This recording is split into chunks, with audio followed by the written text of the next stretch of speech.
Kalian sudah nanya ke Polres Tangsel belum? Ada respon lagi sih. Gitu ya. Tapi saran aku sih sebaiknya memang kalau memang mau tahu jawabannya sampai di mana, ya aku lebih menyarankan kalian tanya ke Polres Tangsel tempat saya melapor. Sejauh ini memang udah seperti apa sih ini Kak? Sejauh ini sih penanganannya ya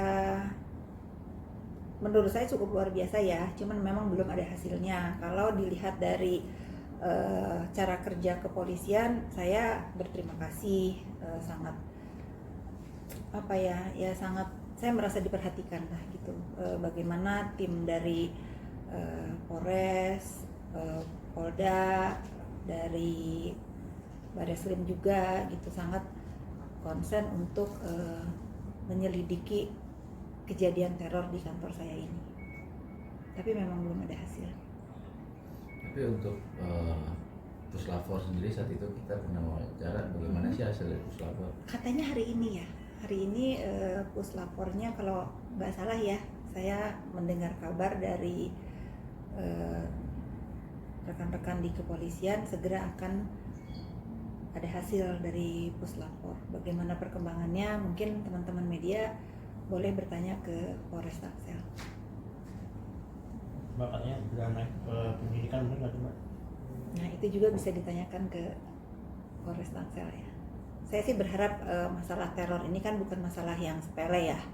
Ini benar-benar masalah serius yang memang saya berharap sekali Kepolisian Republik Indonesia bisa mengungkap sebetulnya teror yang terjadi di kantor saya ini maksudnya apa, dilakukan oleh siapa, motifnya apa gitu. Karena saya merasa saya nggak punya musuh, jadi saya juga nggak mau menduga-duga ya ini siapa sih, bingung, saya juga bingung. Saya berharap sekali kasus teror terhadap diri saya ini segera menemukan titik terang dan terungkap siapa pelakunya.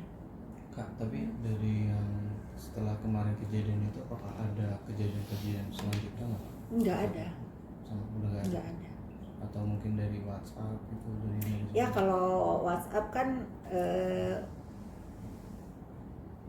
kita nggak bisa mengkaitkan bahwa itu teror yang dilakukan orang yang sama ya, karena kan memang saya melihat WhatsApp saya disebar juga di dunia maya gitu oleh orang yang nggak bertanggung jawab, tapi saya nggak masalah itu.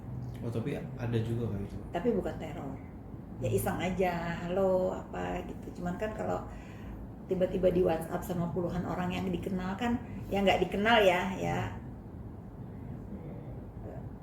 mengganggu tapi nggak membahayakan menurut saya tinggal blok aja sih.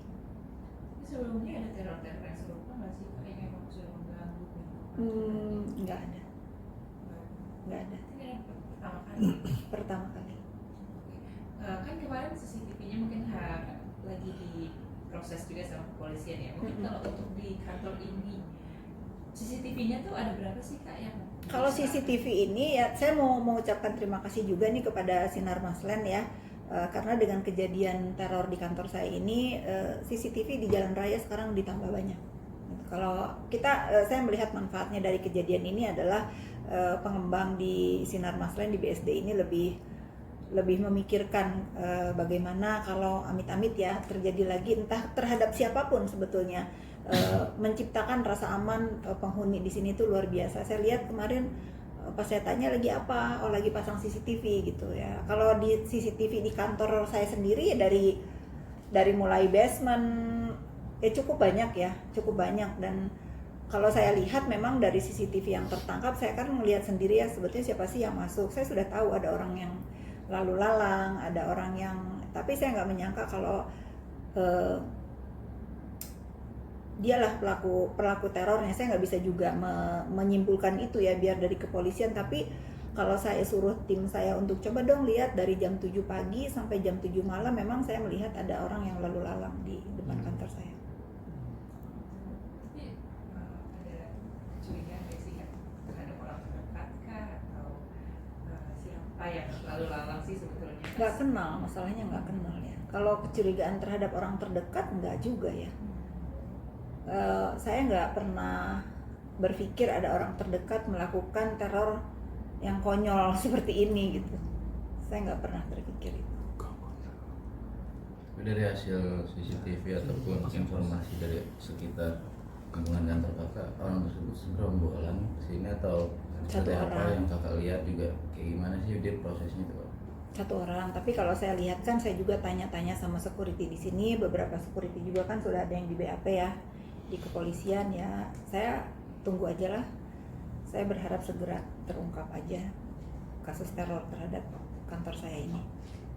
Kak, dari mungkin kejadian kemarin juga mungkin dari Kak Fitri itu ada rasa trauma nggak sih, maksudnya atau ketakutan untuk maksudnya dari diri sendiri gitu, kayak trauma terus kayak ketakutan gitu dalam kejadian kemarin? Saya lebih mikirin ke kenyamanan staf saya ya.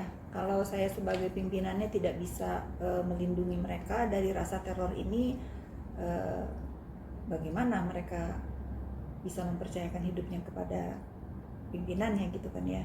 Kalau kalian nanya takut atau enggak, ya sedikit lah, rasa takut sedikit. Bukan, saya merasa kalau di Indonesia ini apa ya, pelaku kejahatan itu kan cepat sekali tertangkap sekarang ya. Saya rasa mereka juga kalau mau melakukannya terang-terangan gitu ya terhadap diri saya atau staf saya atau siapapun, itu pasti berpikir 1000 kali gitu ya. Makanya dengan kejadian teror ini pun mudah-mudahan ini menjadi sinyal untuk para pelaku bahwa nanti kalian boleh share bahwa begitu serius aparat penegak hukum menangani masalah ini, walaupun memang sampai saat ini belum tertangkap pelakunya. Berarti memang artinya dari sebelum pas kejadian ini memang sama sekali nggak ada tanda-tanda seperti ancaman atau seperti apa dari Kak Fitri sendiri sebelum terjadi kejadian seperti ini? Nggak ada, saya nggak pernah punya musuh. Nggak ada. Ya. Tapi disinyalir ada rasa apa sih nih orang kok bisa sampai meneror saya, apakah dari bisnis atau apa? Kalau persaingan bisnis, saya ngerasa saya nggak punya saingan juga. Kalau bingung juga saya mau menyimpulkan, karena saya ngerasa nggak ada hal yang penting untuk orang tuh keselin hidup saya gitu ya. Nggak ada alasan juga untuk melakukan hal konyol ke kantor saya, itu nggak ada. Saya renung-renungin tuh nggak ada alasan. Ya mungkin orang iseng lah. Apa karena sebelumnya kan sebelum kejadian juga sempat ramai itu kakak terlalu disudutkan, apakah ada Disudutkan oleh siapa? ada orang-orang terdekat kakak gitu? Siapa? Yang dulu teman sekarang jadi kakak teman. Ya sudah, itu nggak perlu dibahas, nggak perlu ditanggapi, dan saya rasa seluruh Indonesia sudah tahu ya kalau kita itu sebagai pengguna sosmed dan sebagai warga negara Indonesia lah harus pintar-pintar menyimak, mengidolakan, mendengar, mempercayai public figure yang mengaku public figure atau apalah gitu ya di dunia maya ini. Saya rasa juga netizen sekarang nggak bodoh ya, sudah pada pintar. Itu dalam arti nggak ada kaitannya dengan sosok mantan teman kakak? Saya tidak tahu, biar Pak Polisi yang mencari jawabannya. Saya tidak tahu. Oke. Terus nextnya nanti stepnya apalagi nih kak, kakak akan memberi keterangan lagi kah atau bagaimana? Setelah kalian menanyakan kepada Polres Tangsel, mungkin nanti saya akan memberikan statement lagi. Saya juga pengen tahu. Sulit kak. Atau ke Polda, karena kan ini ditangani oleh PMJ juga. Oh, sudah dilimpahkan. Bukan, mereka Berkoordinasi. berkoordinasi. Oh, ya karena masih dalam ini. Kadang diantepin. Bisa juga. Kenapa sih pada nggak mau ya ngasih statement tentang Itu kejadian di dia. hidup saya?